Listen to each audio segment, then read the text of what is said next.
Welcome to the show, ladies and gentlemen. It's your boy JB, the host, with my podcast partner, the Honorable Mr. DJ C-Way. How you feeling, brother? Everything is everything, man. Feeling blessed on this evening, man. Hey, anytime we can get to it, I'm ready. I know I called you about 3-4 hours ago, said, man, we got to jump on here tonight, bro. We got a lot to talk about, bro. So you was ready to go. I commend you for that. I appreciate you. One of the best podcast partners you could ever have. So yes, I just had to give you a big ups for that. Hey, man, y'all see what's going on? Tuesday Night Live. That's what we got going on. This is not Sports Talking with JB, but this is on the Sports Talking with JB podcast network. And I say that for reasons because we will have new shows coming soon. I don't want to speak on it too much. But we got some new show coming to the network soon, Steve-Way, and I'm excited about it, brother. I'm excited because anytime one thing I know about my podcast partner, when he put his mind to something, he gonna break it happen. He's gonna break it out. It's going down. It's going down. What's up, Shaq? Shakira in the chat. What's up? What's up? We ain't seen you in a minute. Where you been, Coach Shaq? So y'all tap in, man. Get in the comments tonight. It's going to be a great show. We got some topics we're going to discuss, man. We're going to discuss the Juju Watkins injury from last night, this Bronny situation, all the hype and the hate he's getting. And we got to talk some transfer portal, March Madness basketball style because it's going crazy. But first thing first, man, while y'all got y'all here, y'all know what to do. Hit the like button. If you're watching this live or you're watching the replay, hit the like button. I want you to share this to somebody and subscribe to this damn channel, man, because we at 500. We're a little bit past 500. We need to get to 600, so on and so on. And we need to get to 1,000 subscribers by the end of August because football season's coming around. C-Way, I already know I probably didn't relay this to you yet, but we're going to probably get to some of these games and may do those road show podcasts again too now. Okay. Hey, yes, sir. I love it. Hey, y'all know me and C-Way used to go crazy with the Road Show podcast. So y'all just stay tapped in, man. We got a lot going on right now, though. We want to just talk about it, touch on. So y'all hit the comments, man. There go TJ. What's up with your brother? What's happening, T? Good to see you, bro. Good to see you here, man. Y'all stay tapped in. All my Bama fans out there, we only 2-3 weeks away from A-Day. We will be doing an A-Day show, pre-show coming soon. Like I said, next month's gonna be big because we got the NFL draft, other things going on. And go look at the March Madness previews I got, the Sweet 16 previews, Final Four preview next week. But and also next month you start the NBA playoff starts next month as well. Yes, bro. Yeah. We got so much. And I know we don't cover for baseball, but baseball season is it's starting. It's spring training right now. It's about to be full in effect. You already know I'm rolling with the Braves, baby. We got something for that. See, I got something for that. All right, that's what I'm saying. I got something for baseball. All you Braves fans out there, we got something for you. Got something for you. So also for the tips and the donation, we appreciate anything you can send, $1, $2, whatever. Tips and donations, greatly appreciated. Right there at the cash out below. You can anytime we accept the donations and tips. Oh, TJ, WNBA draft around the corner. Yes, it is. So much to talk about, man. All season, but anytime some breaking news comes up, you can come holler at your boys. Yes, anytime some breaking news, come holler at your boys. Now, first things first, C-Way, we got breaking news, and we're going to do it like this. Hold on. We're gonna do it like this, my boy. This is not on the menu for the night, but it just happened. Russell Wilson has Yes. signed with the New York Giants, ladies and gentlemen. We have been talking about Russ for the past month and a half. Will he go here? Will he go there? And lo and behold, about a couple hours ago, it hit us. Russell Wilson has signed to the New York Giants, I think 1 year, $20 million, up to $20 million with incentives and all that. I know how you feel about it, Seaway. Matter of fact, go ahead. Tell me how you feel about it, bro. Talk to me. Man, I was hoping that Russ would go back to the Steelers, but I'm okay with it. I'm happy for him. He moved on. And I'm happy for him. I think that's one of those retirement deals. One of them last deals before retirement. And I'm happy for Russ, man. And just whether the only bad thing is he got to play the Cowboys twice. So I'm happy for Russ, man. Russ deserves all the flowers. He deserves everything that he's getting right now. So man, I'm happy for the Russ and his family, man. Yeah. I mean, Russell, Jameis Winston, Tommy DeVito, that's the quarterback room. It look a little full right now because the word on the streets that we've been hearing over the past week and a half was that Shedeur Sanders was gonna get picked by the Giants at 3. Me and Seaway talked about this before we got on the air. That doesn't seem like to be necessary for them to pick Shedeur or any quarterback now that you just signed Russell Wilson, who's probably gonna be the starter next year. And you have a Jameis Winston, who you just signed a couple weeks ago to be your backup. Seaway, what do you think the Giants do next? I think the Giants does one or two things. I think if a couple of teams pass over Travis Hunter, I see them drafting Travis Hunter with that 3rd pick, or B, I can see them trading down since they're not in a desperate need for a quarterback now. Yeah. They'll find the next trade down and try to get one of the best available players later on down in the draft, whether it's a skill position or offensive lineman or a defensive player. I think they get the next best available player if they trade down. I think those would be the best 2 moves for the Giants. I agree with you on that. They're picking at 3 right now. For all intended purposes, let's just say Cam Ward goes number 1 to the Titans, which we expect. We expect Cam Ward to go to the Titans. The Browns have number 2. Let's say they pick Shedeur, right? Because their quarterback situation is shaky too, because you got Deshaun coming off the surgery. Jameis is not there anymore. And then they traded for somebody. I'm trying to see who they traded for. You remember who they traded for, Seaway? Not right off. I can't think who they traded for. They traded for somebody. If anybody in the chat know who the Cleveland Browns traded for, but they have another quarterback along with Deshaun who is still recovering. He's still recovering from major surgeries, so he may not be ready to play. Yeah. I really think, and I know Dion probably don't like this, I think Shedeur goes to the Browns now.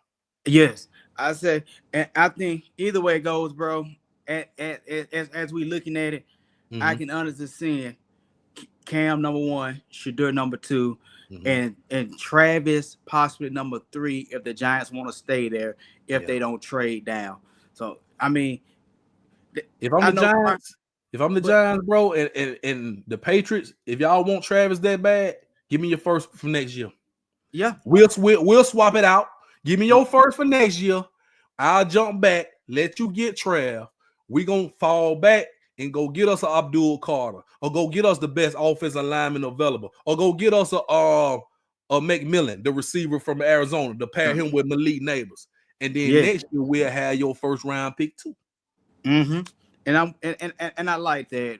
And right now, I really think that the Giants done shook up the draft a little bit. I think they have shaken up the draft a tad bit, because now they're not in a desperate need for a quarterback right now. So I can see some teams on the phone with them as we speak. Probably as we on this live now, I can see some teams on the phone with them asking about that pick. So we can definitely be following the Giants. Thank you, Jocelyn. Thank you, Jocelyn. Kenny Pickett. They have Kenny Pickett.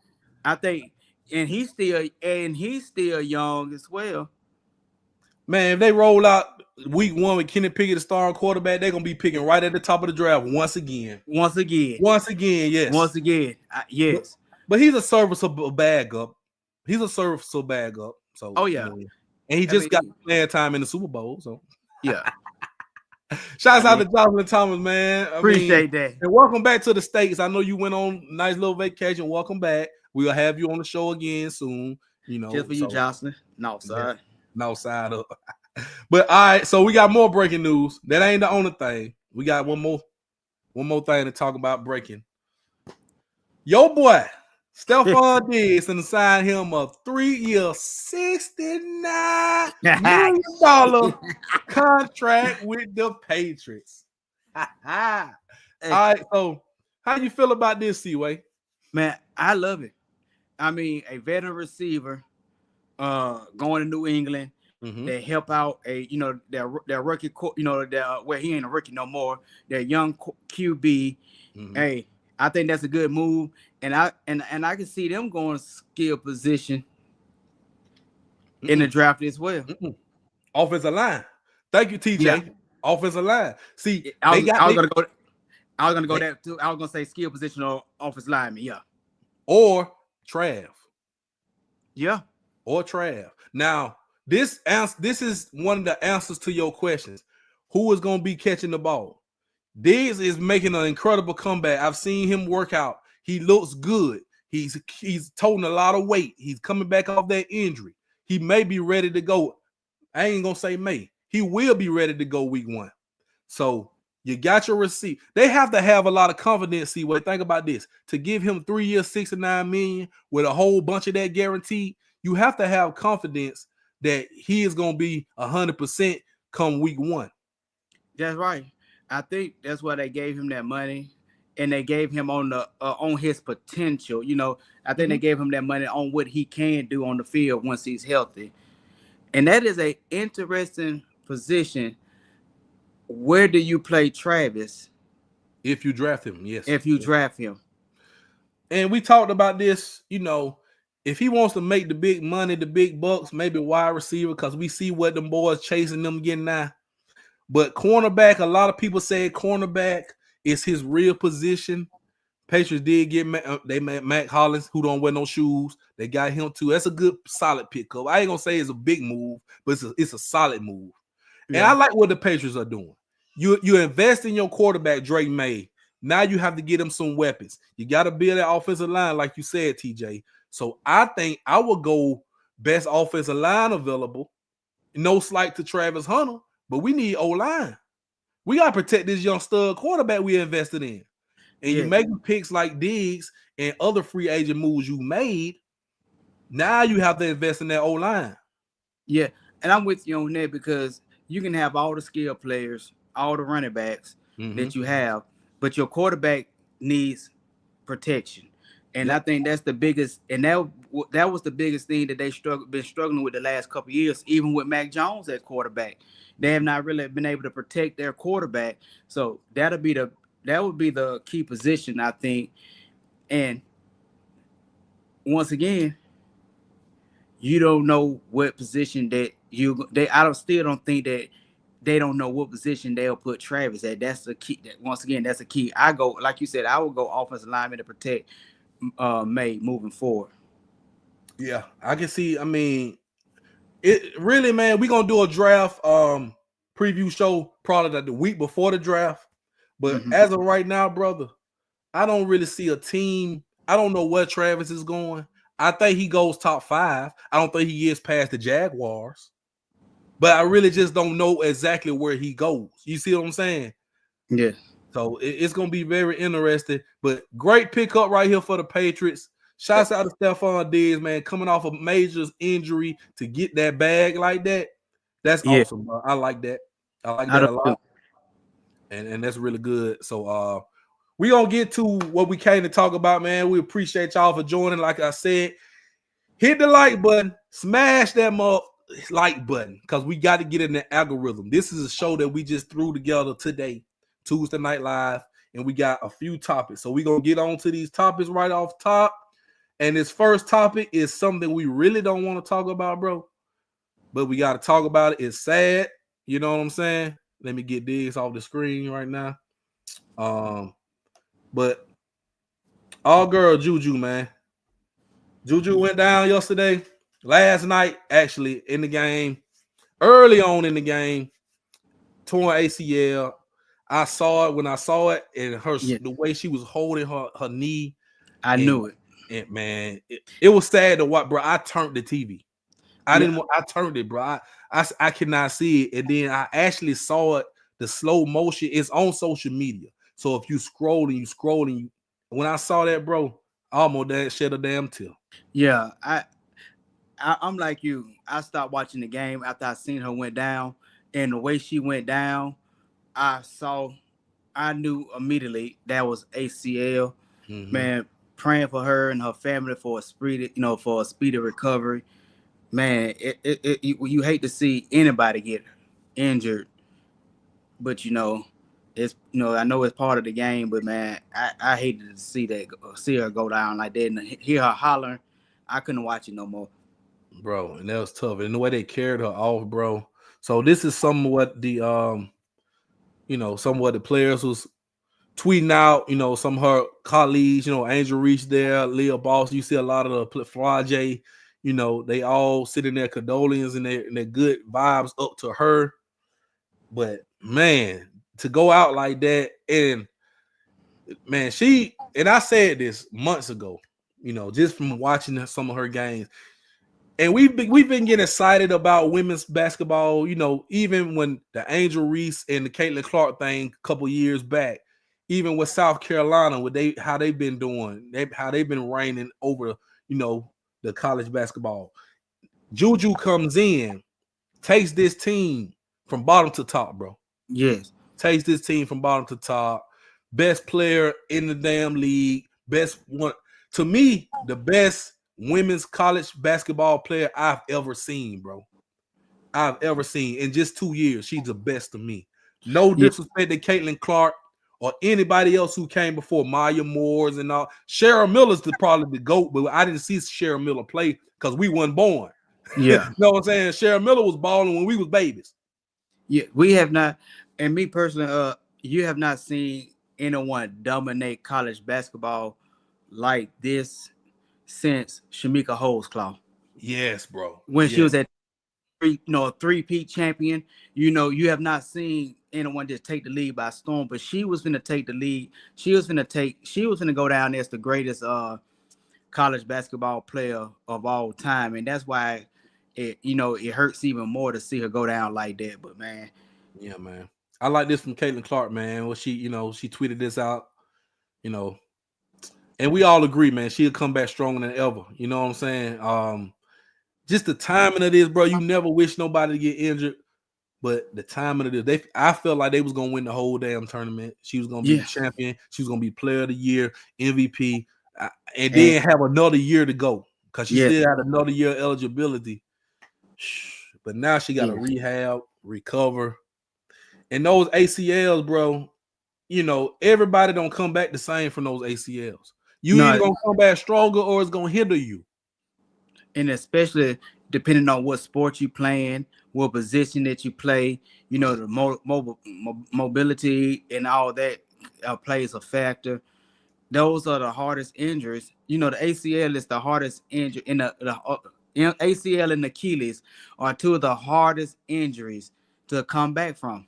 Especially from basketball players. In basketball, yeah. Oh my God. All the quick twitching you have to do, the sudden movements, the cuts. It's so much, bro. Shouts out Herb Mirage podcast, man. They about to, brother. Yeah, they about to go on their show. Y'all go subscribe to Herb Mirage. Yeah, man. It hurts women basketball. Exactly, bro. Like the excitement, it kind of, and we saw this like when it happened, it was kind of late last night.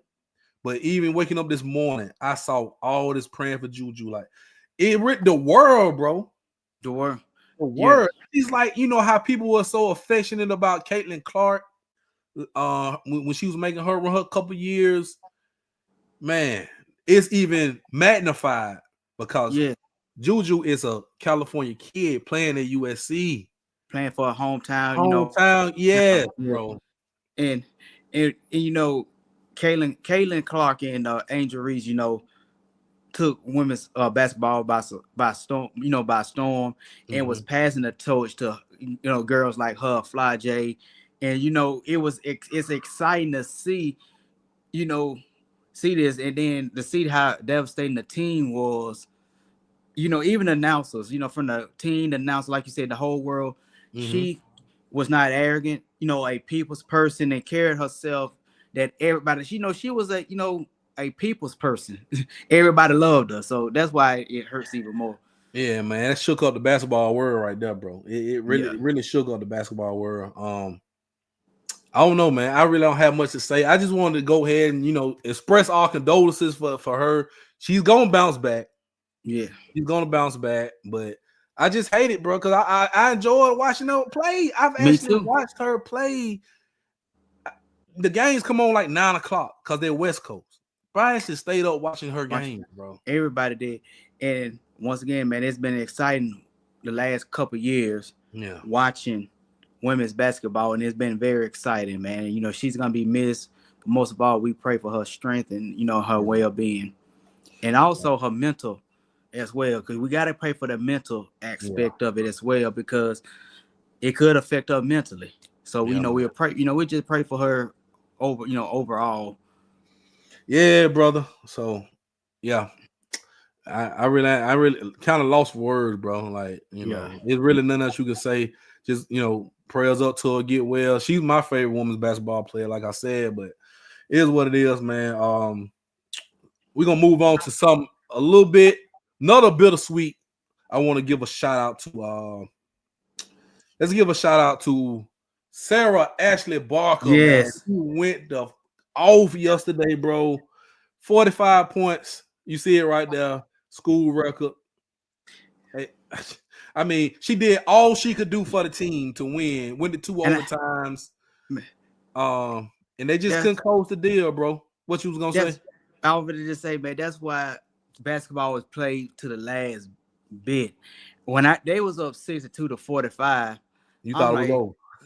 I thought like, okay, we can have the men and the women in the Sweet 16. I ain't saying it was over, but then when Sellers' daughter went on that run, I was like, okay, this is the time of the game. But man, they ran out of gas towards the end.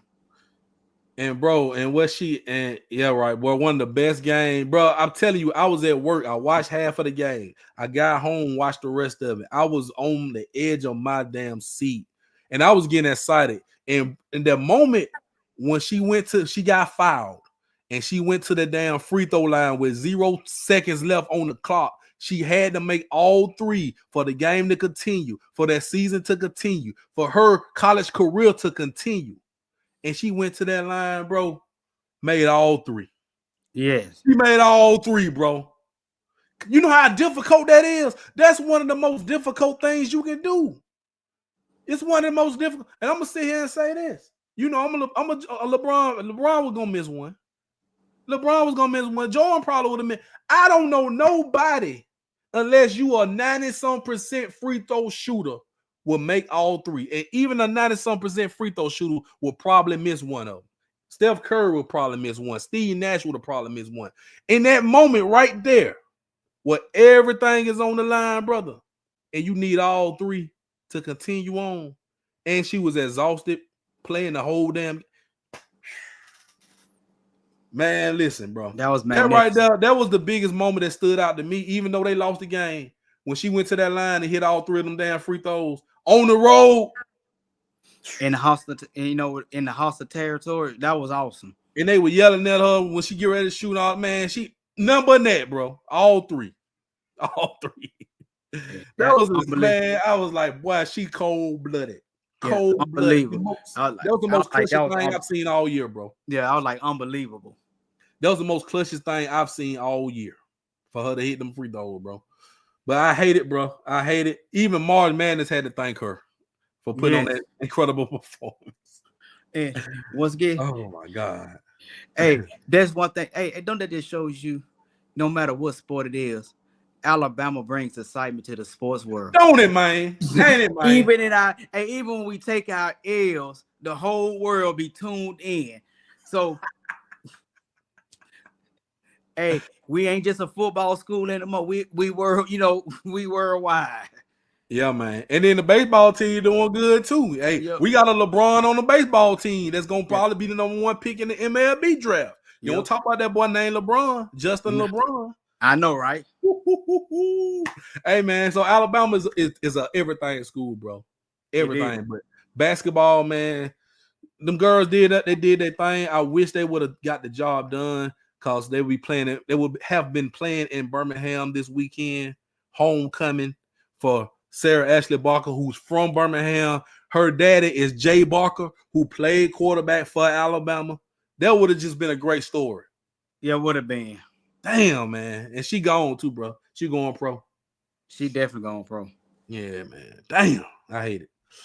All right, man. So let's just move on. We got some more topics to discuss. Somebody else who balled out last night, bro. This young man named Bronny James, bro. Yeah. This young man named Bronny James. Now, this was from last night and last week. Let me see if I got his last night right here. Here we go. Okay. Matter of fact, that ain't last night. That's for the whole. All right, so this is what he doing in the G League right now. This is what he doing in the G League. This is his average in the G League. 22 points, 5 rebounds, 5 assists, 2 steals, making 3 3-pointers a game, and his 60% true shooting percentage. This is elite ball right here. This is elite ball in the G League. But let me double back. I just wanted to put that out there for some of the people who don't believe what's going on. You know what I'm saying, C-Way? Because some people don't believe he averaging 22 in the G League. They don't believe he putting up these numbers. They think this is all falsified. But we got documents. I got time tonight. 17 points. That was last week. Last Thursday against the Milwaukee Bucks. He played 30 minutes in that game. No LeBron, no Luka, no Austin Reeves. They lost the game by 20 points, but he led the team in scoring. Then last night, G League career high 39 points. Balled out 39 points. I think he had like 7 rebounds, 4 steals, 4 assists, and he shot like 70%. Yes. And he's doing this right here. He's being more aggressive. I wish I had some highlights. Matter of fact, C-Way, I do have something before we talk about him. I want to post this video real quick. Before we talk about Bronny. Okay. Another game, another career high, 39 points. What are you proving about your game? Just that I belong out here. That's all I'm trying to prove. A lot of people say that I don't, so I just come out, work every day, try to get better every day, and prove myself every day. Does this journey make that effort extra sweet, these performances? Of course it does. I mean, all the criticism that's thrown my way, it's just, amazing to shut all that down and keep going in my head. Man, for him, you see how he is dressing it now. He's changed his tone. Bronny is now saying, I belong here. That when he said that after the game, this was after his performance. He's saying, I belong. Not that I think I belong. Let me see if I belong. Let me just try this. He's saying, no, bro, I belong. And I'm finna show y'all I belong. Mm-hmm. The confidence is there now, C-Way. He didn't have this confidence months ago. He didn't have this confidence.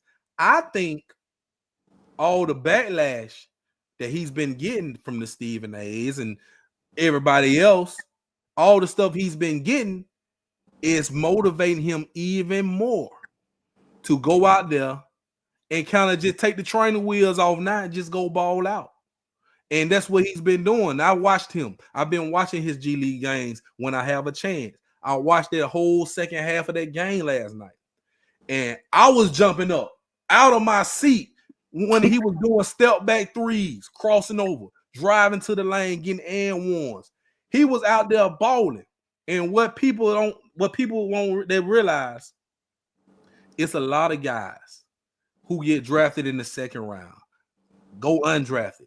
Hell, it's even first round picks that go play in the G League for 1, 2, 3, 4 years before they even break out in the NBA. Seaway. A whole lot of guys. We know a guy right now, Alabama guy, J.D. Davison, who's been balling in the G League for years. Yeah. I believe 3 years now, maybe 3, 4 years. J.D. Davison been putting up these type of numbers in the G League and still can't get on the court in the NBA. But there's no backlash. J.D. Davison went second round too. But his name is not Bronny James. So you hear nothing. You hear nothing. But when Bronny has a bad moment, they tear him down because his daddy. When he does something good, they move the goalpost. Oh, it was just in the G League. It ain't in the NBA. Then when he does the 17 points, lead the team in scoring, he does great in the NBA. Oh, man, all the starters was out. They lost by 30 points. Which one is it? How many times are you going to move the goalpost when Bronny does something good? But when he has a bad game and he goes like 0 for 6 and he only plays 5 minutes at the end of a ball game when the guys are getting in garbage time. If you only get 5 minutes to play, just imagine. Put yourself in this, but see where you two. You on the team. You got a contract, right? But you going back and forth. When you on the end of the bench and it's a blowout, either your team losing by 20 or winning by 20. And there's only 5 minutes left in the game. They call the dogs off. They put you in the game. You know you finna get out there and try to get all the shots you gonna get. Make them miss. You just trying to get some reps in. You just trying to get your shit off. And that's what them guys do. When they at the end of the bench, when they come in there at garbage time, it's called garbage time for a reason. Go out there, man. The game over. It don't matter. Go get your shots off, man. If you miss, so what? They not coming back anyway. Everybody's just trying to get a little feel of the game. That's all Bronny has been doing all season. He's playing 5 and 6 minutes at the end of the ball games. But it has been games this year, the few games this year, where he's played in the game with LeBron and Luka sitting down, Austin Reeves sitting down, and he's putting up good numbers like that 17 points. He had another game against the Nuggets a couple weeks back when he put up about 9 points. He made a 3-pointer over Jokic. He did some good things in the game. But all people gonna look at, people put the narrative out there. Look at his NBA numbers. He only averaging 2 points a game. Look what he did in college. He only averaged 5 points a game. It's a guy that's playing right now, Derek Lively, who got drafted by the Dallas Mavericks in 2023. He went number 12 overall, and he averaged 5 damn points a game at Duke. He sure did. Nobody saying nothing. Not a damn word. But because it's Bronny, oh, man, he only averaged 5 points a game in college. Me and you seen this firsthand when he played Alabama State, bro. He was on minutes restriction, right? After he came back from the cardiac arrest thing. He came back too early to me. But they had him out there with the monitor on. He was getting reps. They were playing him 4-minute intervals. He would come in off the bench, play 4 minutes. They take him out. Put him back out there, play 4 more minutes. That was his reps in college. He did that for about, I want to say 10, 11 games. And then they kind of let loose late in the season, but the team was trash. Why would he go back to college when you can get these good reps in the G League, like TJ say, get these good reps, and you can get some reps in the NBA when the team is sitting starters or when it's a blowout. Right. Now, is it me? Am I tripping, C-Way? What is your assessment on this, bro? Am I tripping? I don't think you tripping. And it was a blessing to get to see him firsthand. I got to see him play defense last year, even if he didn't take a lot of shots. And what is sad to me, and it's been ticking me off ever since Coach Prime decided to coach his sons. I get, me personally, man, I get tired of seeing black athletes such as Bronny and the Sanders get scrutinized because their daddy paid the way and opened up doors for them. Mm-hmm. What they're supposed to be as a father, we are fathers. That's what you're supposed to do for your children, for your sons, Exactly. whether it's girl or boy. Open up doors. You know, we crawl so our children can walk. Mm-hmm. And so why is it wrong that for LeBron James to open up a door for his son? And I wouldn't pipe down on my comment either. If he feel that his son is just as good as everybody in the league, isn't that what he's supposed to feel? Thank you, bro. As That's what we supposed to feel as fathers. You supposed to tell your son you got to instill that confidence in him before he even get there. Yes, and playing sports. No, I was not always the best athlete out there, but my dad used to say, "Hey, you are just as good as everybody else. Yep.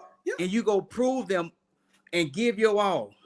Now, since I'm done ranting about that, for a young man to overcome a cardiac arrest, almost passing away last year, and to come back and make the turnaround that he has made, what's up, MP, so far in this G League, to be able to adjust fast, I am enjoying seeing the growth of Bronny James.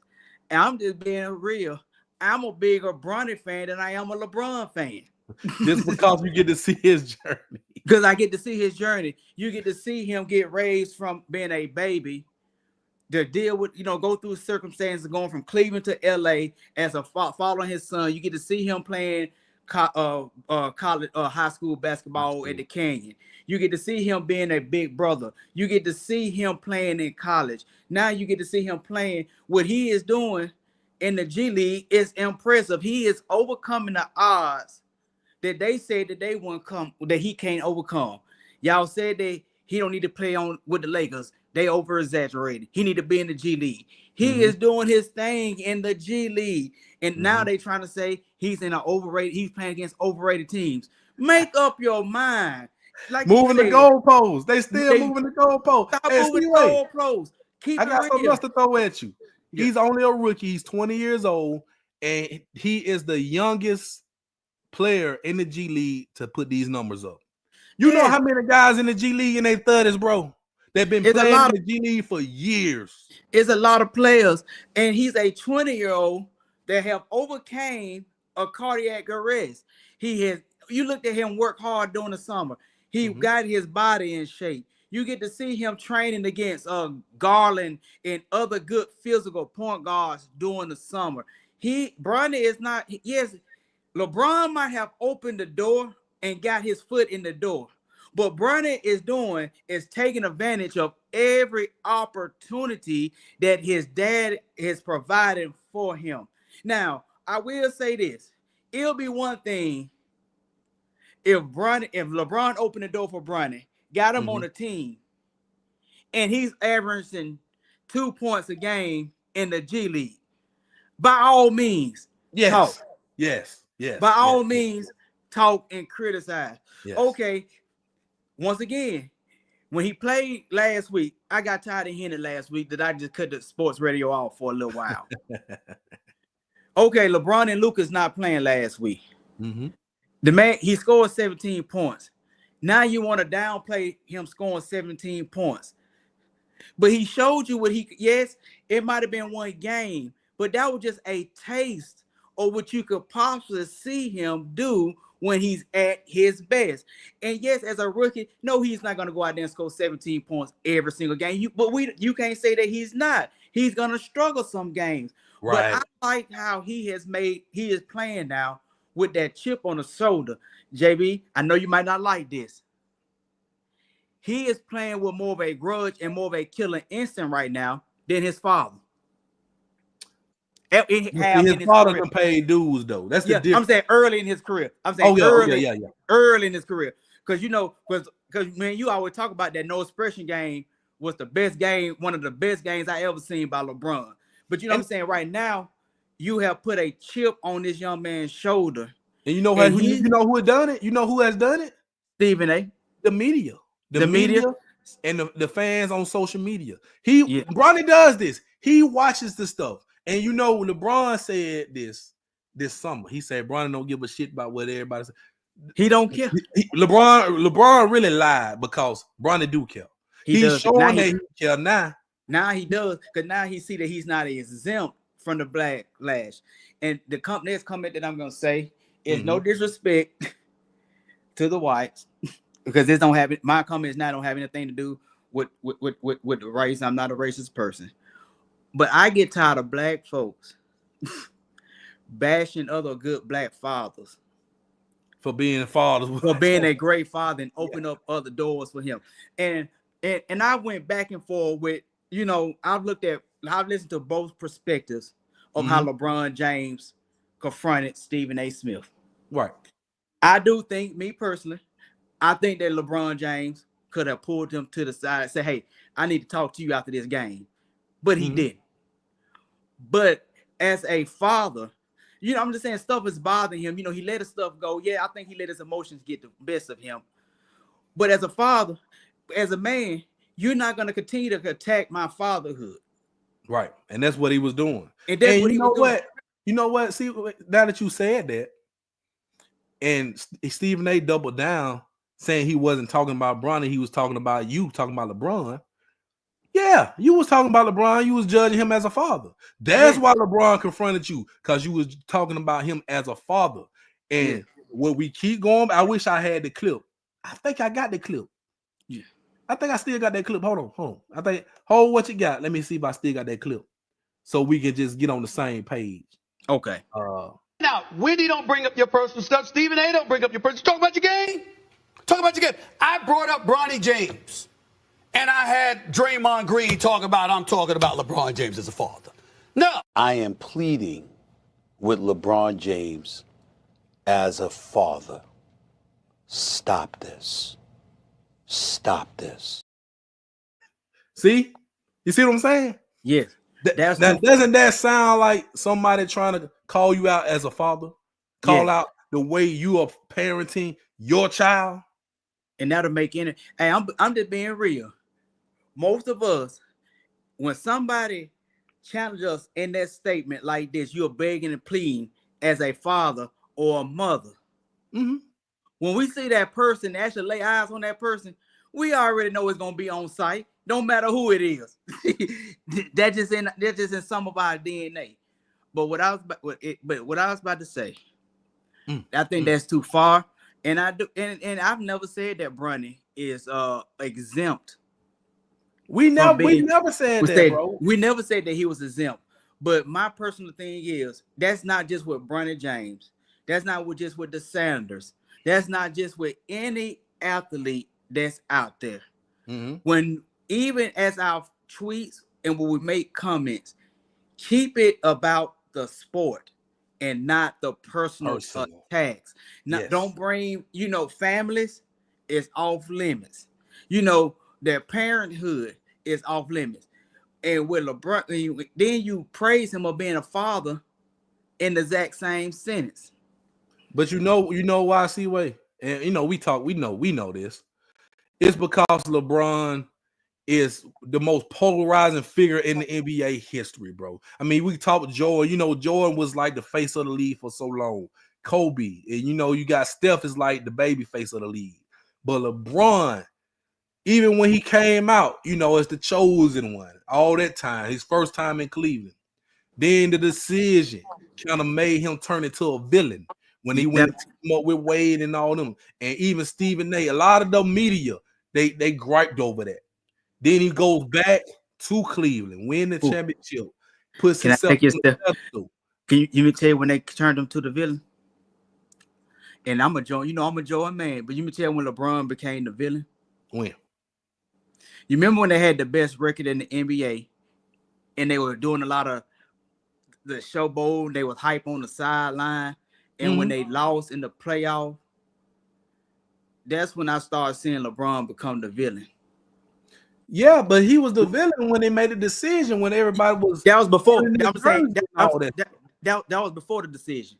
I'm talking about the first I time. know. Okay. The Talking first about in when Mike Brown. Cleveland. In Yes, Cleveland. when Mike Brown was the coach and they had the best team in the NBA Yeah, and that's right. everything. That's when LeBron really started taking 2 years in a row. That's when LeBron really started becoming the person they talked about, saying that he can't win the big game, and that's when he first started getting scrutinized. But then, like you said, he became villainized in Miami when he made that Miami trip. But you know, the first 2 years before he went to Miami, that's when it started. That's when it started. That's when the LeBron bashing started. Yeah. Those first 2 years. I mean, not the first 2 years, but those last 2 years. The last 2 years in Cleveland. Of his Cleveland tenure. That's when he started really getting bashed. Yeah. But back to Bronny. Mm-hmm. You know, he's also a junior. And I know how it feels to be a junior in the same profession as your father and receive backlash. You try your best to live up to the expectations of your father. But now what Bronny needs to, should do is continue to play for this chip on his shoulder and to remember why is he playing. Yes, your daddy opened up the door, but he's not why you still here. Can't nobody convince me that he's don't deserve to be here. He has worked his behind off. He's putting in the work. He's getting his body conditioned. And this is a man that done went through a cardio. Yes, you could tell he had to go through some growing pains. He had to get used to playing longer minutes. He had to get used to playing the fast-paced ball, after having that surgery. You could tell some of that probably was still in the back of his mind as well. But for him to make the comeback like he has done, getting his strength up, but they don't pay attention to the way he plays defense when is out there. And of course, like you said, when we get in garbage time, 5 6 minutes, it don't matter what level on. The first thing we're gonna do is shoot a three. I don't care what age group you. Everybody. Most time, if you play a skill position in basketball, either a point guard or a two guard, you try to get some shots off, bro. You go, the first open shot, whatever the first open shot you get, I'm taking that mug. Taking that mug. Damn. Hey, man, we always laugh though. You remember every time Juwan Howard used to get in the game, he'll score like 8 points. He get last 3 minutes. Oh no, Juwan Howard set up in the post and get the ball and call for that mother. Hey, give me this, give me me. He gonna score. At that moment, he was a vet. He was at the end of his career. He just wanted to get on the stat sheet, bro. You know what I'm saying? Yeah. But for the young guys, no, and I'm glad you said that. For the young guys, like I said earlier, you get in the game late, bro. You excited, bro. You been sitting on the bench the whole game. You cold. You ain't warmed up or nothing. You coming up out the whole sweatsuit, jumping right in the game in the NBA flow. Of course, you gonna look like trash. Of course, and that's what happened. That's what people saw of Bronny when he got in the league. He was not like, and they got to start comparing LeBron and Bronny, because LeBron is an all-time great, probably one of the greatest to ever, I think one of the greatest to ever touch, the greatest to ever touch the basketball. Bronny is not going to be Bron. Exactly. He's not going to be close to that, bro. People got to realize that. This man is on another damn atmosphere. Nobody's going to be as great as LeBron. Bronny, and I think, being real, he's gonna be a good player in the NBA for a long time. As long as he stays healthy, he will be a good, solid player. He may be an all-star. He'll be like a Drew Holiday.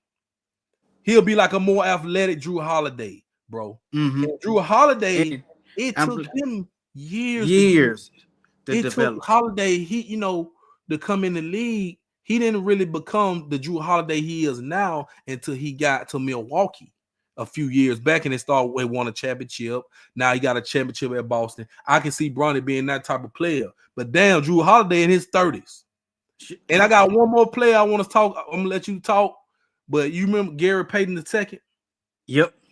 Gary Payton II had this journey through the G League. I wanted to Sure compare did. Bronny. I wanted He to was- compare it because When did you leave for like 8 years? Went about 5, 6 years. yes. I want to say this because I was thinking of a player that people was comparing Bronny to before he came in the league. Gary Payton II. Because he played defense. He can knock down an open shot. He's kind of about the same height, about 6'2", 6'3", not that tall, kind of same build. And got a good jumping ability. You can dunk on somebody. So you look at Gary Payton II. I looked him up before we got on. I wish I would post his stats. I don't have it. But anyway, he played at Oregon State. I think his last year at Oregon State, he averaged about 14 points, 5 rebounds, such. So he had a better college career. He didn't get drafted, but he went to the G League, and he bounced around the G League for about 5 or 6 years. Did the same thing, played for South Bay, played for the Lakers, 2-way contract, did bounce back and forth. Gary Payton II did not solidify his spot in the NBA until about 3 or 4 years ago with the Golden State Warriors when they won that championship in 2022. And he played a key role off the bench on the Warriors team in 2022. He got him a good contract. He re-signed with the Warriors. Guess how old Gary Payton II is? Take a wild guess. 32. Yep. Bronny is 20 years old. 20 years old. So we talking about a 20-year-old here. You expect him to come out the gate, averaging 20 points in the NBA, coming off the bench? Come on, man.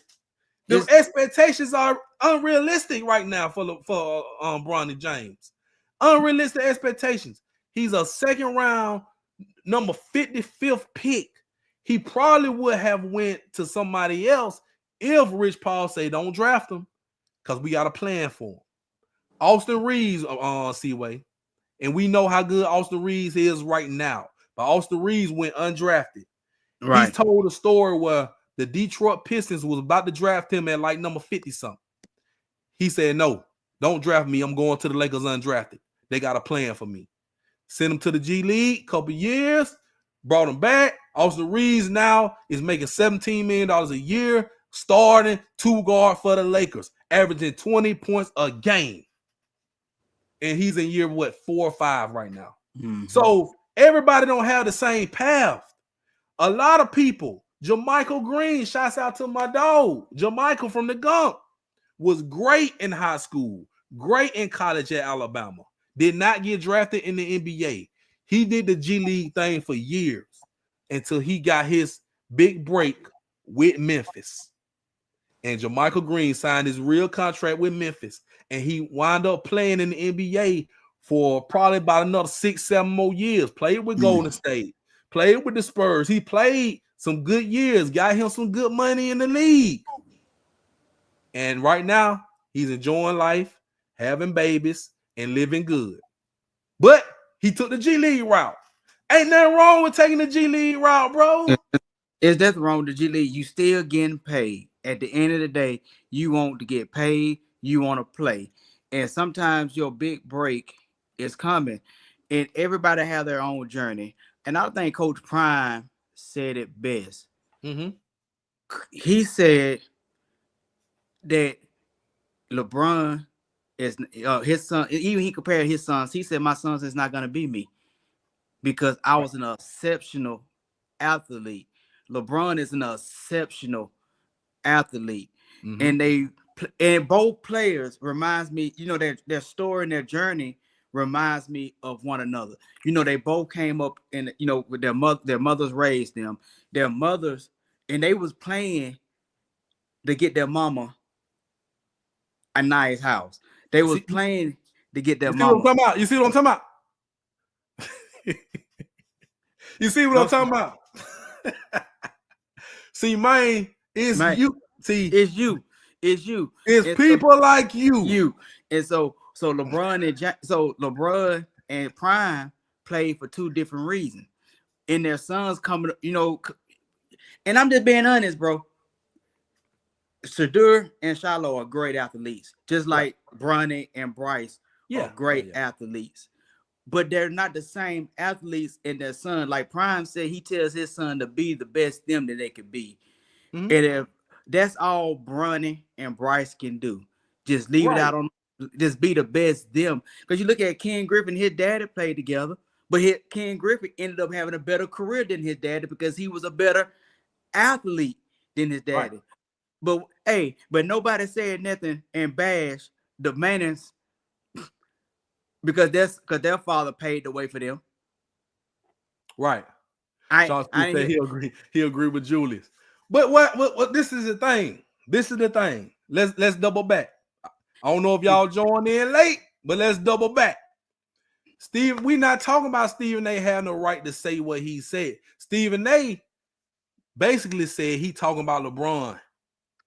What he said he wasn't talking about Bronny. I'm talking about you. That's what he said. He talking about LeBron.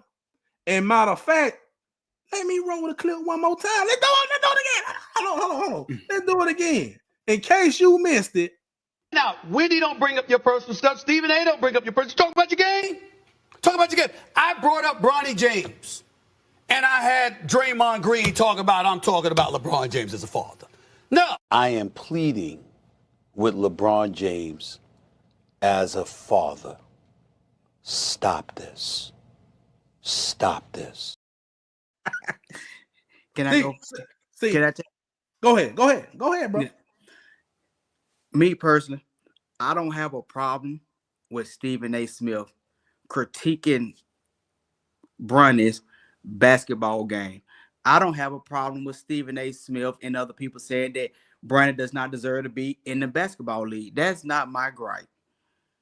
That's not my gripe. What I disagree with Stephen A. Smith is attacking him with that little serious voice. I'm begging you as a father. Stop it. You out of pocket, bro. You out of pocket. And he was out of pocket for that. And that's my opinion, because if anybody tell me as a father, I'm talking to you father, to stop opening up doors for my son, I'm going to tell you, get up out my face. And in that particular clip, when he was saying that, he was talking about the game against Philly. I saw the game when JJ Redick put Bronny in the game early and he struggled. He was talking about that game. But the thing about this, Stephen A. basically saying Bron put Bronny in the game. JJ Redick's the coach. He put Bronny in the game. LeBron is not the GM of the Lakers. LeBron is not the coach of the Lakers. You know, a lot of people think that, but he's not. He is not the coach of the GM. Rich Paul told him no draft Bronny because we got a plan for him. Same thing with Austin Reeves. Austin Reeves said, Detroit, I appreciate it, but I'm going to the Lakers undrafted. They got a plan for me. A lot of players do that in the second round. A lot of players do that. If you talk to agents, if they have an agent and you got a team want to draft you, the damn Wizards, I don't want to go to the Wizards. It's another team, Boston Celtics. I'm going to the Boston Celtics undrafted. Why would I want to go to the Wizards as second round pick so they can cut me? So I can play on this garbage team? They don't have a plan for me. So why not go to a good team undrafted? Get a two-way deal. Work your way up. But the thing about that, Stephen A., and we're going to move on. Stephen A. basically said he doubled down. He said, I wasn't talking about Bronny. I was talking about you. So he was talking about LeBron as a father because he said, I'm pleading to you as a father. Stop. That's basically telling you, man, stop putting your son in the game, bro. He not ready to play. Don't put him in the game like that. You embarrassed. I mean, you see what I'm saying? He was basically saying that as a father, man, stop putting your son out there like that, knowing he's not ready. That was what Stephen A. was saying. And that's what he went on Gil's Arena and said. Yeah. He doubled down. Yeah.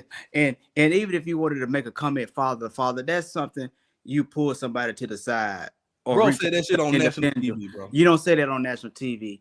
And me personally, if you would say, hey, I wish the Lakers stop doing this. Stop putting Bronny in the game. He's not ready. That would have been more. I should have called out JJ Redick. You called out LeBron James as a father. Why not call out JJ Redick? And I think that would have been more, I would have respected that more. Hey, LeBron, stop letting your son get in the game like that. Or stop letting Bronny get in the game like that. Even just say hey, I don't think LeBron deserves to get the time that he get. Say it like that. But don't attack nobody as a parent. That's just my opinion, Don't like that. Not in that sense. But see, that's the thing. And I like Stephen A. But Stephen A and Bron don't like each other, bro. That's what I'm saying. They don't like each other. They got beef from years back. This ain't just happened overnight, bro. They've been not seeing eye to eye. This personal vendettas. Yeah. When have the last time you seen a Stephen A. LeBron interview? LeBron is about to be on Pat McAfee probably tomorrow. He ain't did no Bron interview since he was in Cleveland the first damn time. Yeah. And my other problem with Stephen, and I don't want to make it about Stephen A. You go on all these shows now, talk about LeBron, then you get on the Gill show. You didn't even cuss like the way you were cussing. You didn't even cuss like that on your own podcast. You up there going up there like you should Nite. Yeah, he had the black flex, with the black chain with the chain on. He had the flex.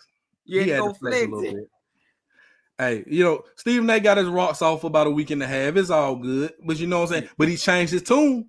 Did you see him change his tune last week? He said, I apologize. I was wrong. He did say that. Yeah. And I do respect him for that now.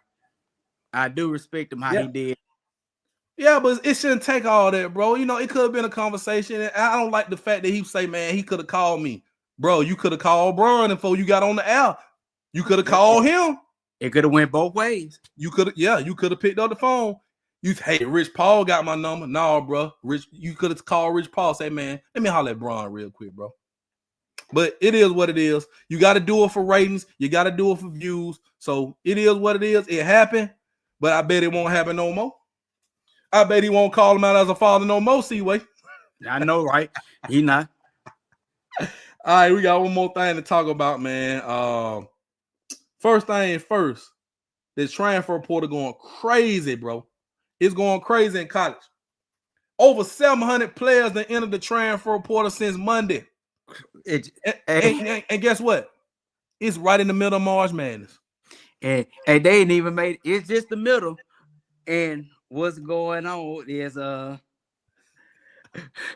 we having that same problem in basketball now that we've been having in football. Right before, right when the bowl season started, you seen players starting opting out, trading.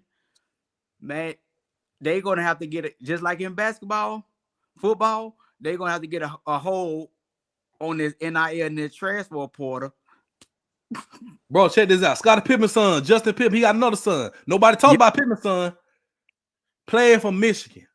They still in the damn tournament and he transferred. Yes. How? Exactly. You shouldn't be able to do that. And I agree with you, TJ. I told, especially for basketball. Come on, especially for basketball, you can actually wait. And I understand because some guys' team got eliminated, like the kid from North Carolina. He in the portal, right? Your team gone. Okay, jump in the portal. But bro, y'all got a game Friday. Yeah. Why is you in the transfer portal?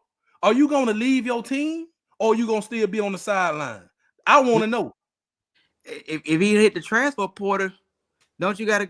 Well, that's a good question because now if you're on the sideline, as a coach, I don't want you on the sideline. Bro, this is crazy. How crazy is that? He signed with Clutch Sport with Rich Paul and them. So evidently, bro, you already know where you going. And you Scottie Pippen's son. Yep. And he already have it lined up the way he's going. Exactly. Now here go another. This kid I'm talking about from Florida, from North Carolina. He has a do not contact tag, and you know what that means. Seaway. He already knows where he's going. He already done signed, pretty much done signed the papers. He just waited to announce it. Backdoor deals.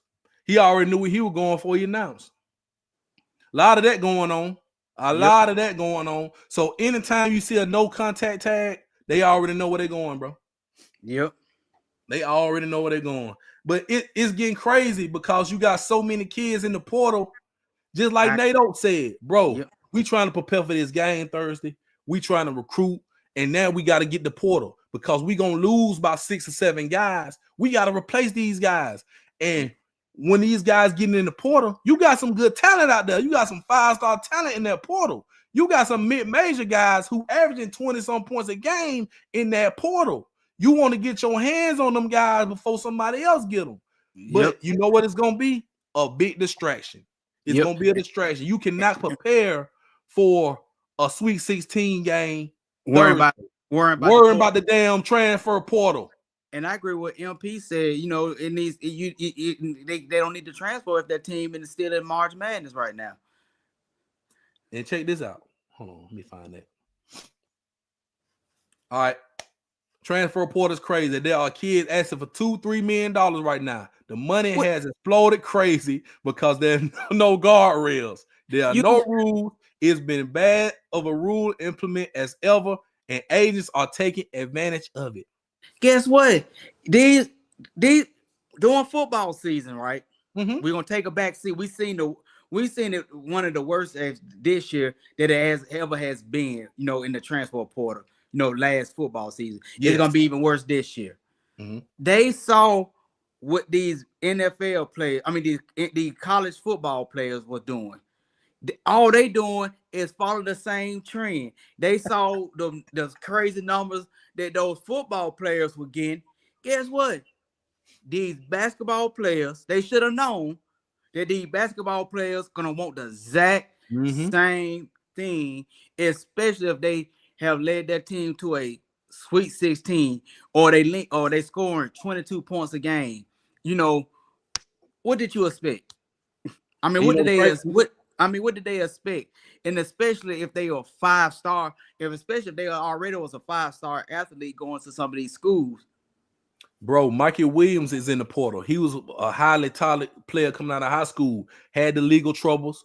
You know, everybody know the Michael Williams story. He's in the damn portal. He's gonna be a high commodity. I can't even name it. So many guys in the portal right now, man. But that's ridiculous. but it's the thing though. Basketball is such a premium on players. You can only have about 15 guys on the roster. You only gonna play. I mean, it's 12 guys that's available to play. You only gonna play about 9 or 10 guys realistically, bro. It's only about 9 or 10 guys who gonna get some burn on the basketball team. Maybe eight. Maybe 8. Because sometimes that Nite probably gonna get like 5, about 7, 8. You know, depending on the chemistry. And it's also too is about chemistry. Who plays well the best? And we seen it this year with the Alabama team. Right. Is we know who the starters are, but we seen players that we like. I'm gonna say Mark Sears. Mark Sears even done got benched. You know, we done seen him get benched for like 2 games. Yes. His numbers was better last year than this year. But it's all about the right fit. You know, you got to, once again, you talked about this briefly. Yeah. Before the show, but we were talking about it in basketball. And it's also about chemistry. Who's getting off the best? Bro, basketball is a team sport. It's a team sport. 5-on-5, bro. I ain't never seen nobody. I don't give a damn how good a player is. I ain't never seen nobody beat nobody 1-on-5, bro. I ain't never seen nobody beat nobody 1-on-5. And I know people want to say the Kobe. Closest. The closest we seen. I know what you about to say. The 3-on-5. The 3-on-5 with Colin Sexton. Colin Sexton. Hey, that's the closest we ever seen. Hey, that's the closest we ever seen. 3-on-5. And they almost won the game, bro. And they still lost even then. But Colin Sexton, that was the closest we ever seen. But it's a team, because really it's a team sport. Yes. So, you cannot slight. You cannot slide. Even if you go out there 4-on-5, bro, you're not beating no damn body, bro. I don't give a damn. If you go out there 4-on-5 the whole day, you're not beating nobody. You remember when Kentucky, when old coach, he had, for about 5 or 6 years, he had the best starting 5 with that Kentucky team. Them Kentucky teams. You know, with some of the guys, when they get to the league, they were doing the exact same thing, like the John Wall, the Cousins, the AD. But all those them outstanding players throughout his tenure there, he only got 1 championship. Yep. And And you know what? It's crazy about it. It's like the one and done era. It's still there, but it's not as hot as it was because you got a lot of international players now. They coming in. Think about the last few drafts. International players going on. Wemby. Then you had what's the kid? Sarr, and then these international guys are going in the top of the draft.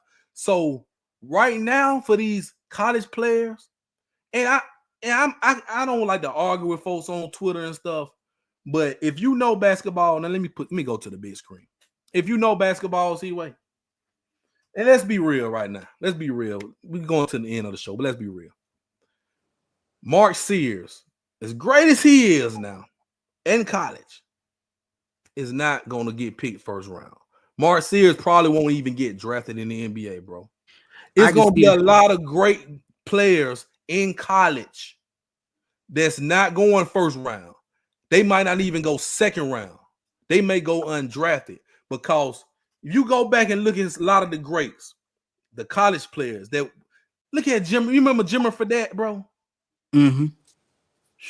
Think about some of these college players who was just like out in this world, good, great college players. They get to the NBA and do nothing. Absolutely nothing. And the game has changed now. More international. The game is global now. So you get the guys like the Giannis, the Joker, the Luka. It's so many international players, and the game is so mixed up, bro. You have to be great at all aspects. And that's why you commend guys like KD, LeBron, Steph, James Harden, guys who played so long that's still playing really good now because the game has changed. They have evolved their game from playing how they used to play in the mid-2000s to playing how they be playing in 2025. The game ain't the same as it was in 05 as it is in 2025. Way more international players, way more. It's a whole different game. Yeah. Nate Oates is analytics now. The game is analytics. Nate Oates is probably going to get an NBA job. I hate to say it for Bama fans, but Nate Oates he's an NBA coach. He does the analytics. Shoot threes, get layups. We don't take no mid-range. Because you got to play the numbers. You got to play the percentages. And that's why a lot of players who's used to playing that street ball, that one-on-one ball, they ain't making it no more, bro. They ain't making it no more. A lot of these great college players, they don't fit the NBA mold. You can average 25 points a game in college, bro, and not get drafted in the league. Yep. And can I add on to that? Yeah. And that's another reason why we've been getting our tail kicked in the international basketball, and that's why they had to call LeBron. And I'm gonna be real. You look at what this Olympic team went through getting to the gold medal. As good as that team was, you take LeBron off that team, the USA probably barely win a bronze medal, bro. And Steph. Because think about Steph ain't been playing in them damn Olympics. Exactly. And Steph, I'm just gonna say one person at a time. You take just LeBron. Mm-hmm. Then you take Steph. You take Steph. Or you take a KD. If you take those three players off this team and you replace them, and you have a Tyler Hero, and you put Anthony Edwards, have those guys substitute. To play in that, you're not going to. We do not win. We probably won't even win a bronze medal. That's why Steph, LeBron, and KD went over there to play. The game has changed. The European players are used to the way this game is playing now, and that's why they're standing out in the NBA now.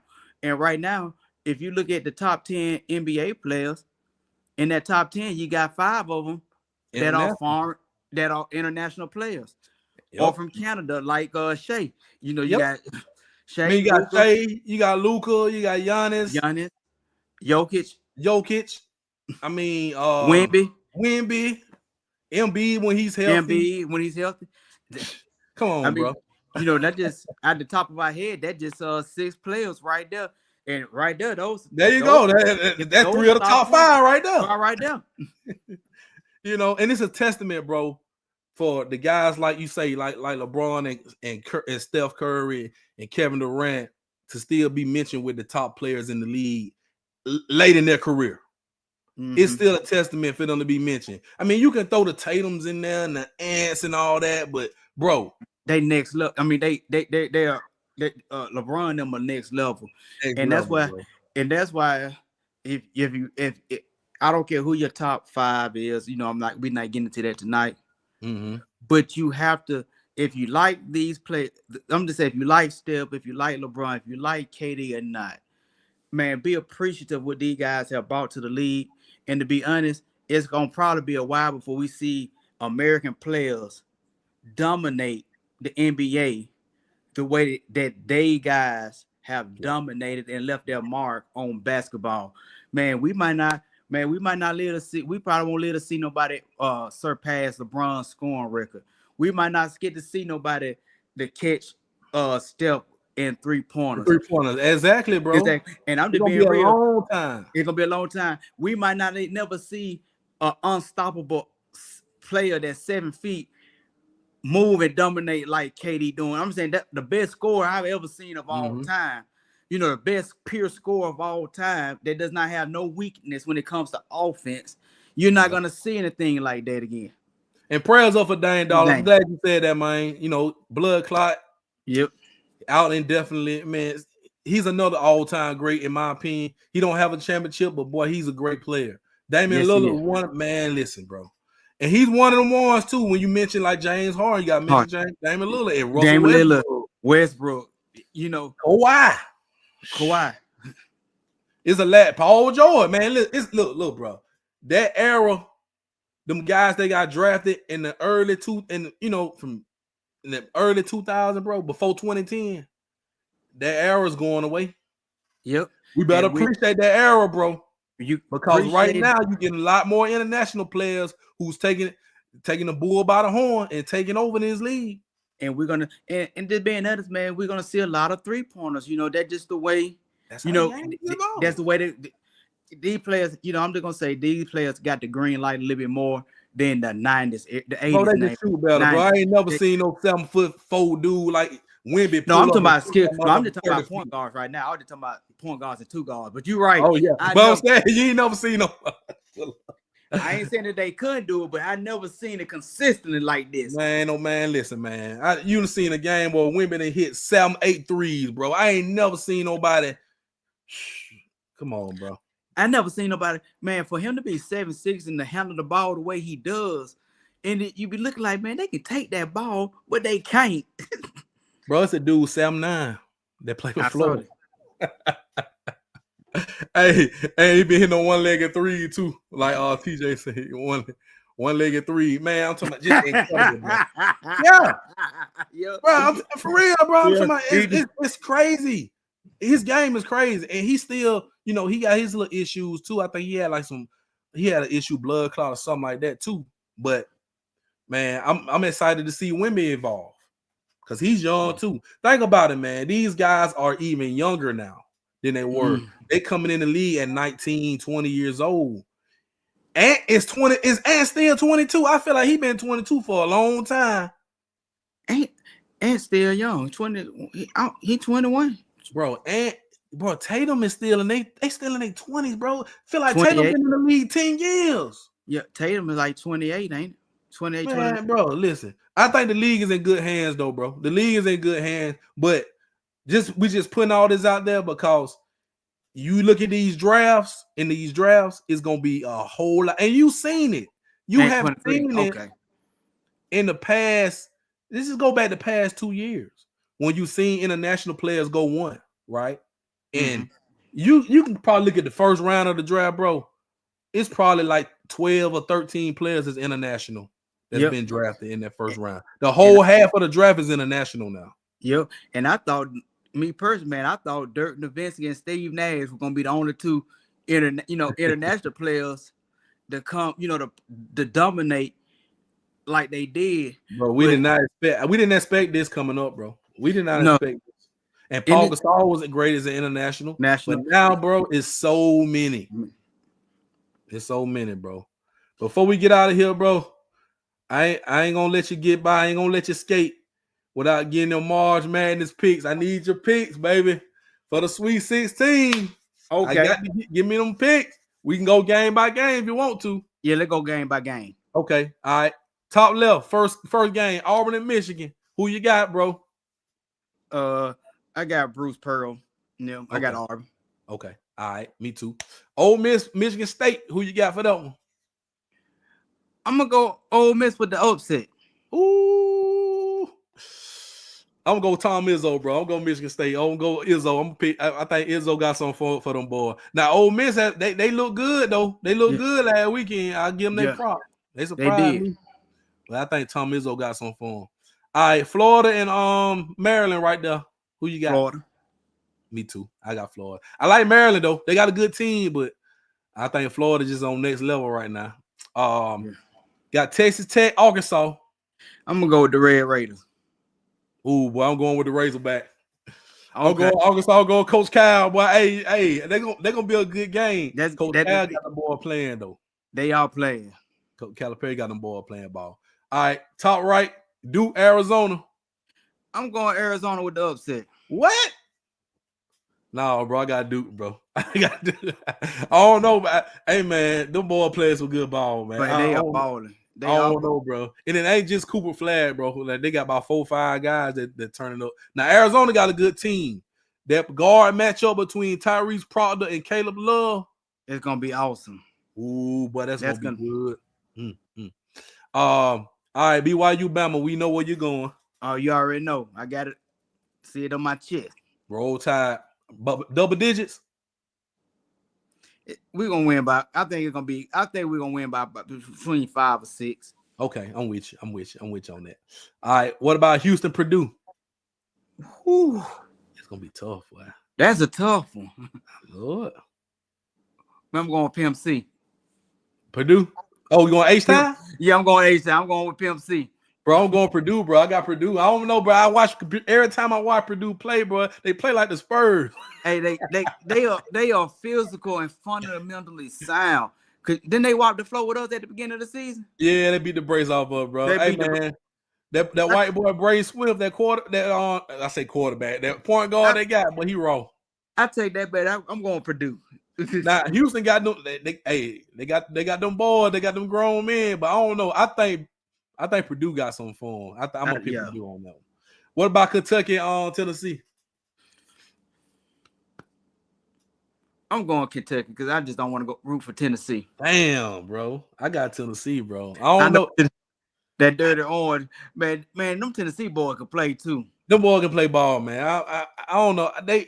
That's a team you don't want to play them boys, man. It's like you see them, man. I don't want to play these tonight. Because when we lost to them a couple weeks ago, man, I'm like, did we just lose this game? Yeah. I hate everything about Tennessee. I know, man. I feel like Tennessee, man. What you say, T? So far, Kentucky 2-0. That's what I'm saying. It's hard to beat a team 3 times, bro. Oh yeah. It's hard to beat a team 3 times. It is. All right, so what I do, LP? I don't know. Hey, give me your final 4. Just give me your final 4. Give me your final 4. Who you got in the final 4, bro? I'm gonna go Auburn, Florida,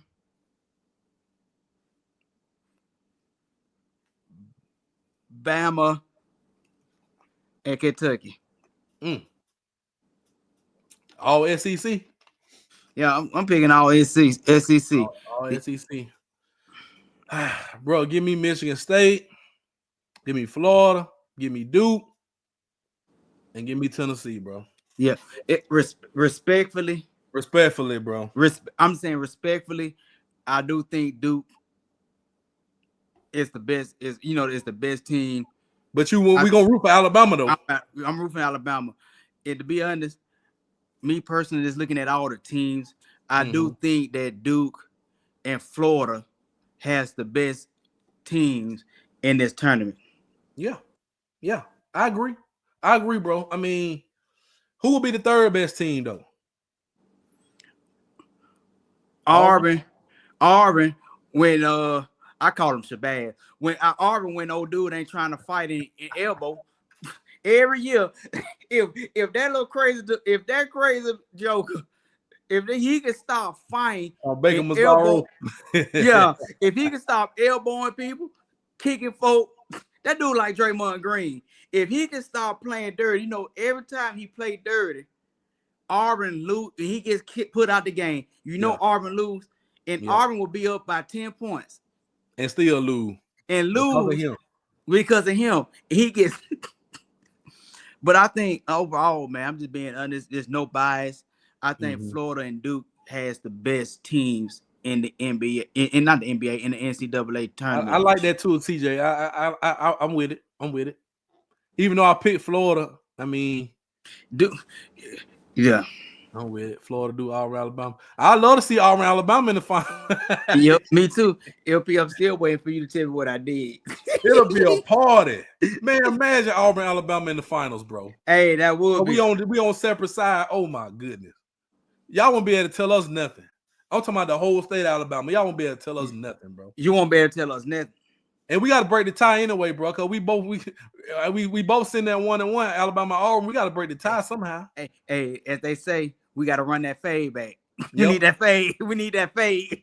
That'll be a movie, bro. Just imagine. I'm gonna root for that, even though I don't see it happening. But I'm gonna root for Auburn and Alabama to meet up in the championship. Hey, that's what I had in the bracket, in the tournament bracket. Yeah. See, I got Florida. See, I think I got Florida to do. But anyway, man, I mean, it is what it is, bro. I'm excited. It's gonna be a good weekend right here. Bama plays on Thursday night at 6:00. We got the first game. I don't have the thing on here, but I think it's up there. Can't hardly see it. But they play Thursday night, bro. Thursday night at 6:00 on TBS. Yeah. I like how you said, but respectfully, Florida, Duke, Tennessee, Purdue. Yeah. Respectfully. I can see that. I can see that too. Yeah. And the thing about Bama, long as we making threes, I don't think nobody can beat us. But see, that's the thing, bro. And then we gonna say. I'm gonna say this before we go, bro. I expect Mark Sears to go break out. Go break out this BYU game, bro. We need a big Mark Sears game because he's been playing little pipes these past couple of games, bro. We need that 20-piece special from Mark Sears. I liked what we did do better against St. Mary's is we did not try all those threes. We did hit some twos and them alley-oops. Yeah. Man, at this point, I like the threes, man. Just start. If the threes ain't working, just take what we can get. I like that. I saw a change in that, especially in the second half, bro. Throw the alley. And Mark Sears did not have his best individual game, but he played team ball. He threw the ball up, man. Just throw the ball up to the big guys. You know what I'm saying? Let's just get points, play defense, and stop turning the damn ball over. Yeah, because in that second half, we saw at least 6 points off of alley oops. Yeah. And this kid LeBaron Fallon, bro, he's a player. He's that dude. LeBaron Fallon, that dude. But like I say, he never been here. So Grant Nelson and Mark Sears is gonna have to be those guys to take this team. If we're gonna win a championship, bro, it's gonna have to be on the shoulders of Grant Nelson and Mark Sears. Right. Because they've been here. They just went down this road last year. And Jaron Stevenson and Mo Diabate. You got guys who's been there to bring the young guys on, who like the Holloways and the Young Blood and Fallon, who hadn't been there. Big Cliff. Y'all got to come to the party because Sears, they know what to do. They was just at this moment. And Big Cliff, he was the missing piece. If we had Cliff last year, we would have won the whole thing. We sure would have. Yep. So, man, that's all we got for y'all tonight, man. It's been a great show, C-Way. We always go about an hour and a half, bro. I know, right? Every time you say it ain't gonna be that long, it wind up being that long. Hey, Paul, bro. I'm laughing. I ain't just. Hey, what did it though when you went off about Bronny?